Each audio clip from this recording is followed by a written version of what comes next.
What is up, YouTube? I'm stealing this, I don't care. I don't know what else is in my hands. What is up? So, we are on our way to leg day 2 to finish off the week, which has now been moved to a Sunday.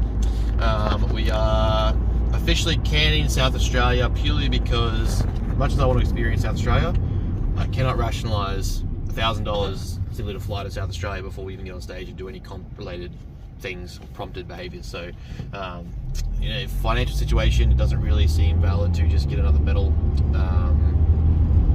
doing the exact same thing we can do from home. So, we'll be canning South Australia, which is going to be the first show of the season, and then simply move back to Queensland and Nationals. So that's myself and Tom. So it kind of changes a few things, but nothing too drastic. We're still on plan, still on track, and still moving towards the same dates. It just gives us a little bit more wiggle room, although we are still aiming to use the South Australia date for a peak week trial anyway to see how we will fill up best. So plan is for Tom, and myself is to see how a front end load will look at the start of the week, and then taper carbs towards the weekend and see how well the fullness and the look can be held. And if that works out, we might apply that tactic, and then come Queensland we might try something a bit different, and then see which one is most important for Nationals, as I genuinely think that in Tom's current condition, Tom's current shape, and Tom's current size, he will be a very good contender objectively for his division, which I think is classic Division D. So he'll be on the taller end. He'll be of the shorter guys, I believe, because his weight is still relatively light. So there's got a lot of wiggle room to grow, which is going to be good for us next year. So we'll see how that goes for him. At the moment, he is moving well above expected rate of loss. So we will keep that going and keep implementing things we need to maintain that. As I want him to be well ahead by the time we get to the show. So, as we said last time, I don't know if we're going to use that footage, but though Tom is my training partner, I am coaching him through his prep and making most of the decisions, giving him most of free reins for his food, adjusting where we need to, adjusting macros and calories when we need to. But having done this as long as he has, he's pretty versed on what he's eating and stuff like that. So at about the 6-week out mark, we'll maintain all consistent levels of sodium intake, water intake, same food sources, and remove most we'll start FOD mapping basically and see how his digestion goes with sugar alcohols, fermentable cruciferous vegetables, and see what bloating looks like with him. Though it may affect hunger because he's not going to be as overall full, he does have a pretty sensitive stomach, so we'll try and reduce bloating and things like that close to the show. For myself, everything seems to be tracking. We'll do measurements tomorrow, as I missed them this morning. We'll do measurements tomorrow to make calls for the week to come. Tom is going to be getting 2 extra high carb days this week to alleviate some fatigue and stress. His rate of loss is perfect. He's bang on where he needs to be. So if that keeps up, we may even implement a full diet break for the week, but I don't think it'll be a full eat off plan. For myself, we are pretty much just cruising through, doing what's working. We've currently got changed up things this week to alleviate some diet fatigue. I've got 3 moderate days that I've had from Friday to today. I had 3 low days in the week as well, and then I had 1 really high day. So let's see how that goes with training performance, diet fatigue, overall energy, how it affects business prowess and stuff like that. So it might be the go-off for the rest of the prep, and we hold on to that and see how that looks. But yeah, that's pretty much where we are for this Sunday, which is the whatever it is of August, the 1st of August? 31st of July. There you go. So yeah, that is where we are. Cool. And you are aiming for states and nationals for Queensland, correct? Yeah. So Queensland will be 2 weeks out from nationals, and then nationals will be the last weekend of October. Both of which will be in Queensland for the first, this will be the first time we've done that, so that's pretty cool. But that was the main reason we wanted to go to South Australia in the first place, is that South Australia had something different. We hadn't been there before. Their categories are slightly different for opens. And I've not been to South Australia before, so it was a good change up. However, we would only go there for 2 days because we still can't eat, we still can't do much. Days before prep, a stage is all about fatigue and stress management, digestion, tanning, covering, shaving. So you're not going to be doing much traveling, and you're probably just going to want to come home and get the tan off the day after anyway. So for $1,000 travel for what is 2 days of doing nothing other than compete. It didn't really seem warranted to do that. We'll probably plan a post-prep season trip somewhere, do some training, do some eating, do some filming and stuff in a different state. Maybe go see Scaffy down in Melbourne, something like that. But yeah, that'd be towards the end of prep or like after nationals. So yeah, we will just can South Australia and do Queensland and Queensland. Cool. Anything else to wrap up? This leg session's gonna suck. No, they never suck. They're fun. We are about to do a top set primary on pendulums, as I put in the start of the vlog. We're vlogging now, so Ben's a vlogger now. yeah, I'm a vlogger now.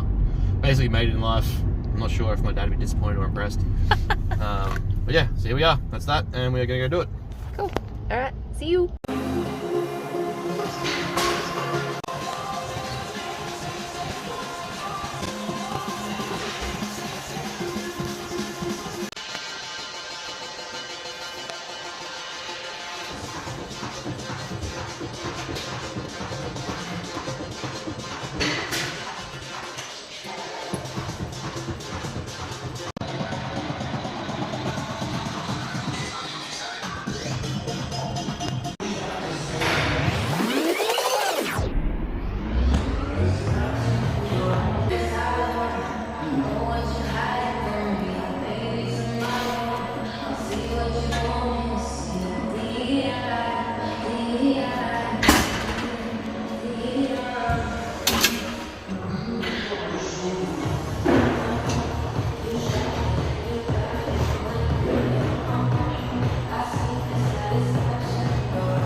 Sorry.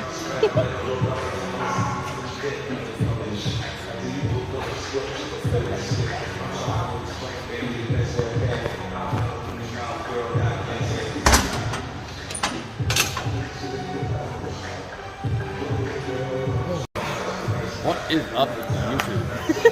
It's got you so zoomed in. I nailed that. It was like just. Alright, so we are starting with our primary movement. Firstly, specificity purposes apply principles. So we're trying to stimulate, activate, work, and grow the abductors and adductors first in our leg sessions. It is a good stabilizing builder or engager. Start your legs and make sure they're working properly. And then move from this into two calf exercises, because again, everyone needs more calf, especially me. And then from there, we're going to go into our pendulum squats, our top set primary movement.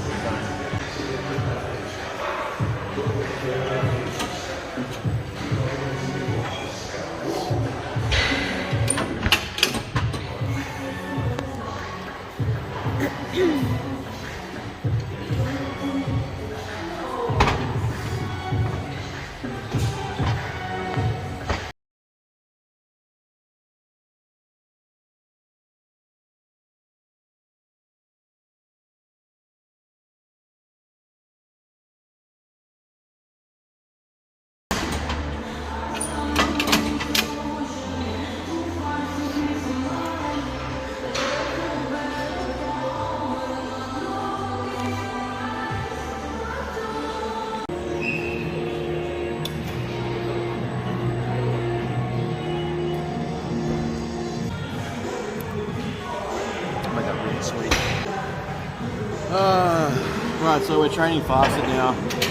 So Tom has a high day as well, but generally we'll save food for after training. I've spoken about it before with live stuff, but for me, I'll eat my largest carb meals before bed and make sure that I fuel that way for training. I don't like training in the morning with a heavy gut. I like to get sleep, so there's no need. I don't find any extra benefit the meal before training if I train in the morning versus the night before. So I'm more than accustomed to training fast, and Tom's getting used to it. Intensity hasn't dropped, strength hasn't dropped. So we'll train fast. It's not for any added benefit, not for any extra fat loss. Just for the fact that I'll just prefer pre-workout and some like diet right, some EAAs or some water. And that's pretty much all I use. Tom will be pretty much the same. He has some LCM bars, I think that's about it. Yeah. Find it easier on the stomach to train that way. Makes sense. Tom looks very tired.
We're just going to eat tilapia and veg, and then it'll be veg and tilapia, and there will be chicken and omelets. Veg. No veg, no veg, 2 carbs. Put those out for 10 grams of rice. Just the fibre supplement. Yeah. And then blend it together in shakes. Fish. Ew. Fish and roast beef. Fish.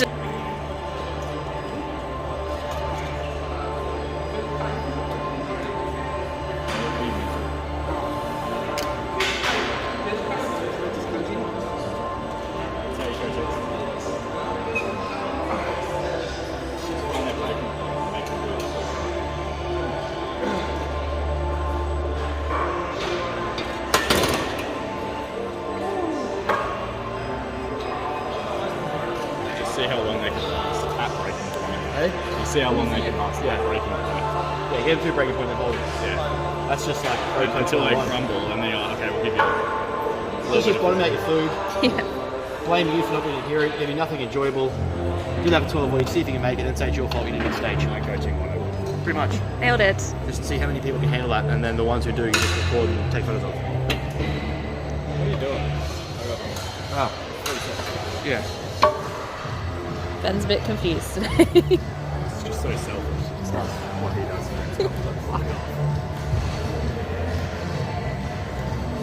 My See, this is why he has small carbs. He's actually only done 2 sets too. I'm done here. Set your dog. Counts the warm-up set as a set. Counts looking at it as a set.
Alright, what's up?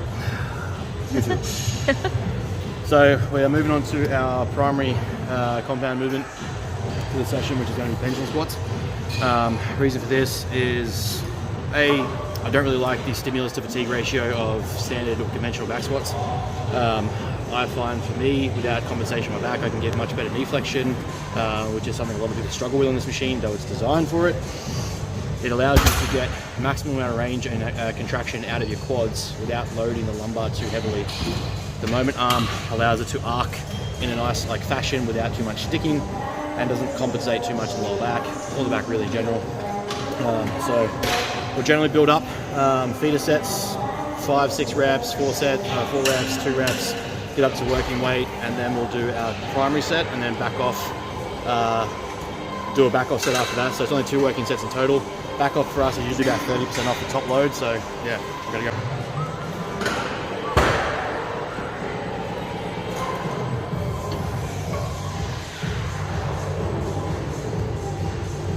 Fuck, that's really high, eh? Is that high? Yeah. Yeah, I thought so.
So the reason why we do back off sets after we do a top set on a primary movement like this is there's a degree of stimulus to fatigue, and at this load, trying to do another set is going to cost us total volume and also increase fatigue for the rest of the session.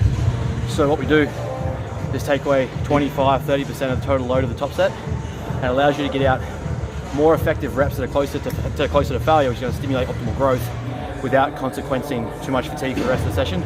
So going ham on one set, taking it back a notch, and giving yourself a few extra steps forward gets a bit more volume out of the session without overall fatigue building by the end of the session. That's it, I'm done.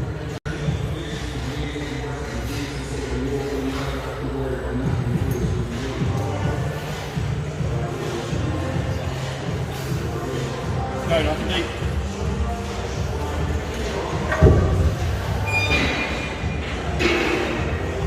There you go, 1, come on. 2, set the tempo.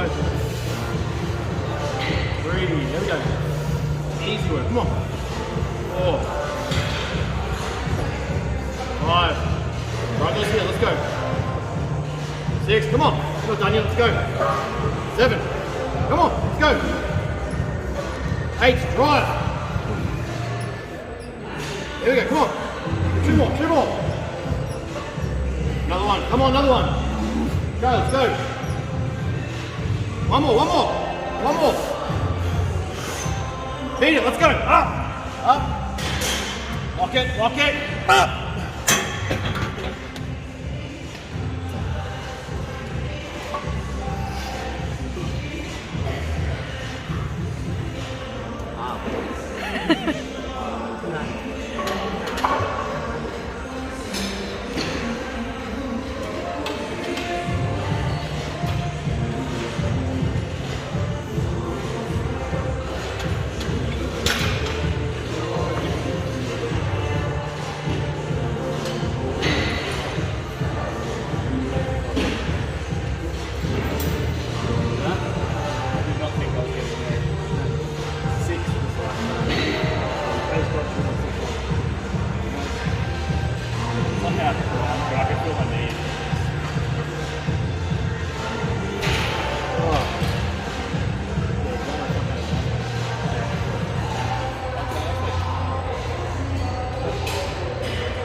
Oh shit.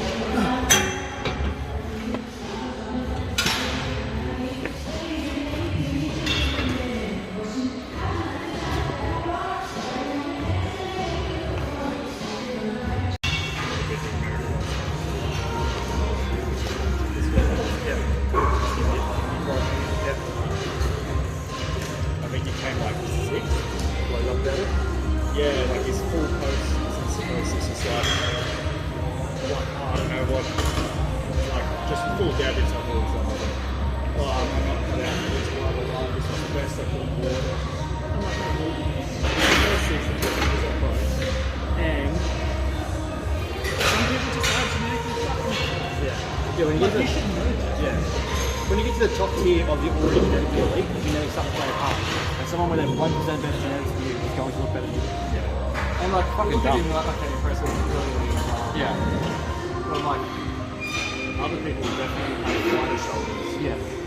Shit like that. But like, you just, you do like a 4 short bitch. Yeah. Right? Like, yeah, you're 10 years ago. Yeah, you're 10 years ago meant to do. That's a fucking dog shit attitude. And also like, you can grow into it. Like very few people won their fucking open like pro shows in their first year. 100%. Like- It's like unless you are like just. Yeah, unless you're a Nick Walker, which is a 1 in a 1 in a 1%. But he didn't either. See, look at this. This is just fucking. Felt best ever and it's not good enough. First call out. So why does it pay for this one? Was broken and thinking of why it's carried on and evidently. Oh, that's fucking weak. That is so weak. Right, you still didn't come. It's not like you came last. You were competitive in a top in a first quarter. Right? Even still, even if you come fucking dead last, if that's your attitude out of losing, you deserve to lose. Like, that's already weak as piss and why people fail at bodybuilding. Like, the only subjective thing you can take, or objective thing you can take away from bodybuilding is that I improved from my last show. Anything more than that is you just being arrogant and misunderstanding how it works. So I mean, there's so many other factors, right? Yeah. Like unless you are the fucking. Unless you're Ronnie and you're coming like 20th Olympia one year, and you go, okay, I've probably done this. Even then, yeah, he was. You're still 8-time Mr. Olympia, you're not going to say, I'm not cut out for this. He wasn't straight away. Yeah. He was coming like fucking Yeah. at the end of the course. Fucking Nick Walker lost every amateur show he did until he won his pro card. That's the thing. He just came in undeniable. Yeah. Yeah, see, that's always the thing with people like the what do you call them? What's that term used for people that are like they're born with elite status and they have everything given to them through association? It's called for fuck's sake, there's a word for it. Anyway, there's an ism for it. Anyway, he's pretty much just like fair enough, he looked good, but he's earned winning the first time, developed that expectation that he should just be given to him, and then it doesn't happen over the same night in a bigger show. And instead of being like, okay, I came top 10, how do I learn to progress to top fucking 2? This is the thing with him, for instance. I don't know. He may have actually won his show with making pro. Yeah. And not just got second in the pro card. Yeah. But it was still a battle for that first position as an amateur. Yeah. He had 1 year to battle pro. Yeah. You're already not looking at bodybuilding properly, if that's the case. You're mad you lost your first season as It's a like, pro. in their videos, they talk about how much they're like, oh, they go keep it up. It's obviously better Yeah. as well because he's Yeah. then you like you see that and like obviously Yeah, obviously your ego's all on that, your head. all that stuff going on your life Yeah. obviously took effect. Yeah, 100%. No one's humbled you and you got humbled and now you're upset about it. Learn to lose, people.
I feel like this is not the music.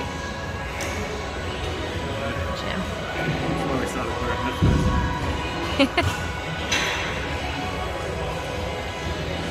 It's too hit and miss.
I progress on the first exercise and then I'm like, no, I still got to progress on every other exercise after. Yeah. Because obviously they're harder after progressing.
Right, so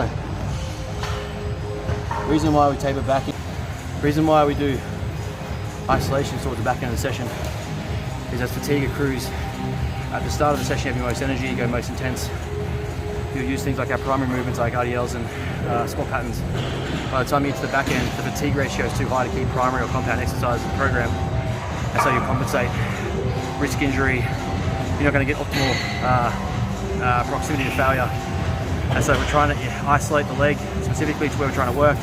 We then have to concentrate the movements more, isolate them, and be able to get those final reps out, the final intensity out, and contract as much muscle tissue as possible. Henman's size principle kicks in. We're fatiguing, recruit as much muscle fiber as possible, and therefore we're going to get the most out of our legs by the end of the session. So ideally, if you're going to do squats at the start and squats at the end, you're not going to get the most out of the leg session towards the back if you're too fatigued and tired. So we start to simplify as basically it's like an inverted pyramid. The complexity goes down.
Gate.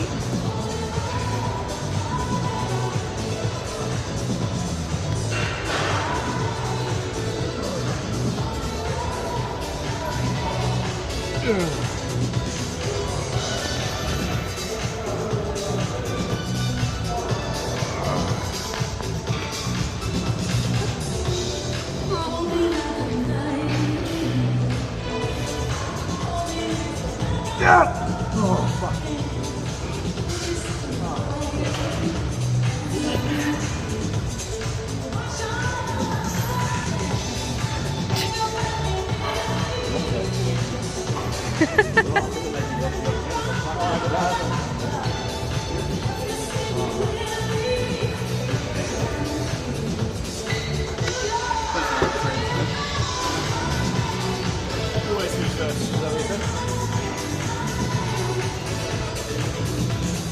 First time you lived in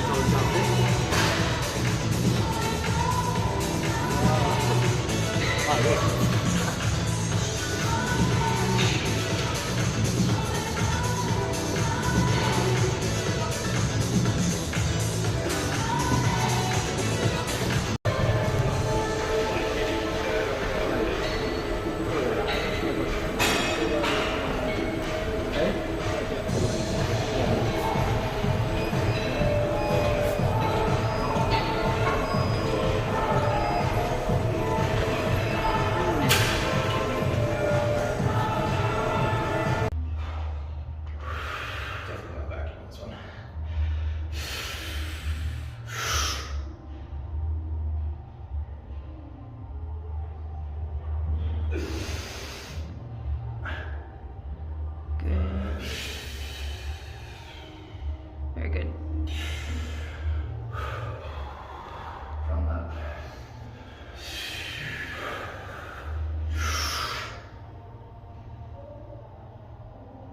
Good.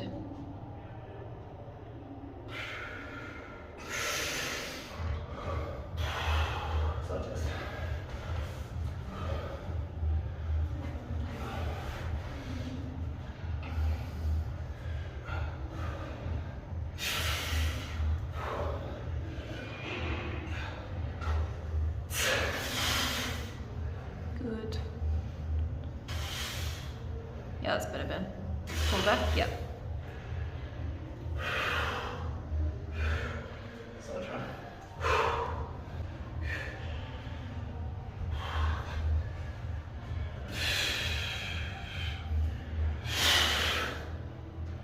Good.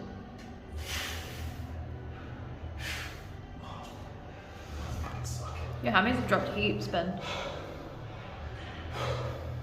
I'm gonna stick it outside one. That way. You believe it?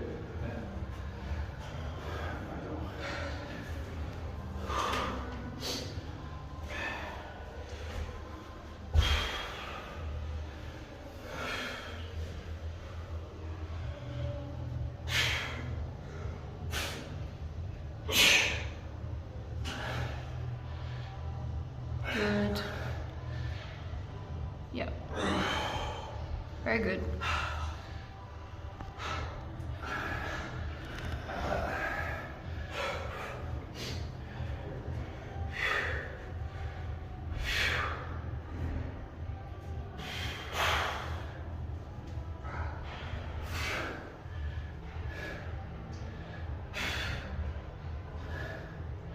Yeah, that's really good.